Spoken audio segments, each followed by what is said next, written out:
बच्चों, आज हम पढ़ने जा रहे हैं चैप्टर नंबर 15 मुहावरों की कविता, यानी मुहावरों की कविता। इसमें सभी मुहावरे दिए गए हैं तो उसकी एक कविता बनाई हुई है जिसको हम पढ़ेंगे। इसमें सभी मुहावरे दिए गए हैं, इन मुहावरों की मीनिंग जानते हैं। बब्बर 3-5 मत करो यहाँ पर, जरा होश में आ जाओ, आंख दिखाओ मत मुझको तुम, 9-2-11 हो जाओ। यानी 3-5 करना, यानी 3-5 करने का मतलब ये है कि बहुत सारी बातों को इधर उधर करना, यानी अपनी बातों को घुमाना। जरा होश में आ जाओ, आंख दिखाओ मत मुझको तुम, यानी आंखें मत दिखाओ मुझे अपना गुस्सा मत दिखाओ। 9-2-11 हो जाओ, यानी यहां से भाग जाओ। गफर क्या कहता है? मत छिड़को तुम नमक जले पर, व्यर्थ न मेरा सिर खाओ। यानी मेरे जले हुए पर तुम नमक मत छिड़को, मुझे पहले से ही गुस्सा आ रहा है, मुझे और गुस्सा मत दिलाओ।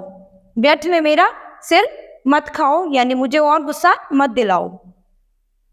रंग न मुझ पर जम पाएगा, कान पकड़ लो घर जाओ। यानी मुझ पे तुम्हारा किसी प्रकार का कोई असर नहीं होगा, तुम कान पकड़ लो और घर जाओ, यानी तुम वापस अपने घर चले जाओ, जो तुम चाहते हो वो नहीं होगा। बब्बर बोलता है, पड़े अकल पर पत्थर तेरी, सिर धुनकर तो रह जाएगा। यानी अकल पर पत्थर पड़ना, यानी जो व्यक्ति का सही दिमाग से काम करना है वो नहीं कर पाता। यानी अकल पर पत्थर पड़ना, गलत डायरेक्शन में सोचना, गलत डायरेक्शन में काम करना, यानी उसे कुछ समझ नहीं आता किस तरह से काम करना है। सिर धुनकर तो रह जाएगा, मुझे 2-2 हाथ करेगा तो मुंह की खाकर जाएगा। यानी मुझे 2-2 हाथ करेगा, यानी मुझे पागल बनाएगा तो मुंह की खाकर गिर जाएगा, यानी पछताएगा फिर।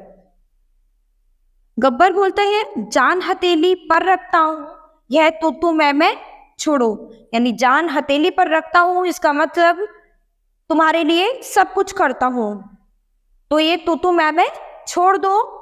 नाक रगड़ कर भागोगे फिर, हटो पिंड मेरा छोड़ो।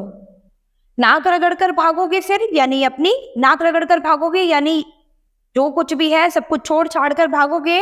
हटो पिंड मेरा छोड़ो, यानी यहां से जाओ। बब्बर भीगी बिल्ली बन जाओगे, याद आ जाएगी नानी। भीगी बिल्ली बन जाओगे, यानी एकदम मायूस हो जाओगे, कुछ नहीं कर पाओगे। याद आ जाएगी जब नानी याद आना, यानी जब इंसान बहुत मुसीबत में होता है तो किसी न किसी को याद करता है, तो उसको बोलते हैं याद आ जाएगी नानी। यह नदान गलेगी बिल्कुल, सिर से गुजर रहा अब पानी। यानी यह तुम्हारी दान नहीं गलेगी, इसका मतलब यह तुम्हारा काम नहीं बनेगा। सिर से गुजर रहा अब पानी, यानी सिर के जब पानी गुजर जाता है, यानी इसका मतलब वहां आपका लास्ट हो गया, अब आप उस चीज को सहन नहीं कर पा रहे हैं। तो जब आप किसी चीज को सहन नहीं कर पा रहे तो इसका मतलब सिर से पानी गुजर रहा है। गब्बर मुझसे लोहा लेना बच्चों है, बच्चों का खेल नहीं, बंदर घुड़की मत दो मुझको, मेरे मन में मैल नहीं। यानी मुझसे लोहा लेना यानी मुझसे पंगे लेना, मुझसे लड़ाई झगड़ा करना बच्चों का खेल नहीं है, कोई साधारण काम नहीं है। बंदर घुड़की मत दो मुझको, यानी बंदर घुड़की देना, यानी मुझे पागल बनाना, कि जैसे बंदर पागल बनाते हैं, नकल करते हैं एक दूसरे की, तो यानी मुझे ये सब चीजें मत दिखाओ। मेरे मन में मैल नहीं, यानी मेरे मन में किसी प्रकार का कोई कपट नहीं है। स्वामी जी बोलते हैं, टोपी पगड़ी नहीं उछालो, अरे ने चिकने घड़े बनो। यानी टोपी पगड़ी नहीं उछालो, यानी इज्जत मत उछालो। अरे न चिकने घड़े बनो, यानी चिकने घड़े, यानी जिस पर किसी भी बात का कोई असर नहीं होता। आग बबूला होना छोड़ो, बनो गले का हार बनो। यानी बहुत गुस्सा होना, आग बबूला होना यानी क्रोधित होना छोड़ दो और गले का हार बनो, यानी अच्छी आदतें सीखो। 1-1-11 होते हैं, गाल बजाना तुम भूलो, आस्तीन के सांप बनो मत, खुश हो खूब फूलो फलो फूलो।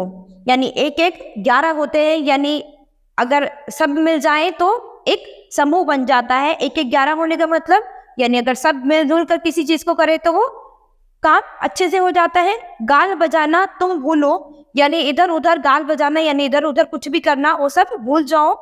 आसीन के साथ मत बनो, यानी इधर उधर पीठ पीछे किसी की चुगली मत करो। खुश हो खूब फलो फूलो, यानी खुश हो खूब फलो फूलो, खूब तरक्की करो। बब्बर और गब्बर कान पकड़ते हैं न लड़ेंगे, अब हम नाम कमाएंगे। अब बब्बर और गब्बर क्या करते हैं, कान पकड़ते हैं कि अब हम कभी नहीं लड़ेंगे, अब हम केवल नाम कमाएंगे यानी नाम रोशन करेंगे। स्वामी जी बोलते हैं, बनो बात के धनी तो गुण में चार चांद लग जाएंगे। यानी अगर तुम्हारी बातें बहुत अच्छी हैं, तुम्हारी बातें दूसरों को अट्रैक्ट कर रही हैं, प्रभावित कर रही हैं, तो तुम बातों के धनी बनो, यानी तुम्हारी बातें अच्छी होंगी तो तुम सच में धनवान कहलाओगे। अगर तुम्हारी बातें अच्छी हैं तो तुम्हारे जो गुण है उसमें चार चांद लग जाएंगे, यानी जैसे तुम्हारे गुण अच्छे हैं, ये कुछ गुण बेकार भी है, अवगुण भी है, तो तुम्हारे गुणों में चार चांद लग जाएंगे, यानी और अच्छे हो जाएंगे। तो यहाँ पर हमने इस चैप्टर में ये एक कविता थी जिसमें बहुत सारे मुहावरे बेस्ड कविता थी, ये इसमें बहुत सारे मुहावरे थे। तो इन मुहावरों का मतलब कुछ अलग होता है, यानी यहाँ पर ये मुहावरे हैं जिनका मीनिंग कुछ डिफरेंट होता है। तो यानी यहाँ पर हमने इन मुहावरों का मीनिंग पढ़ा है। तो बच्चों अब हम अपनी नेक्स्ट क्लास में मिलते हैं नए चैप्टर के साथ।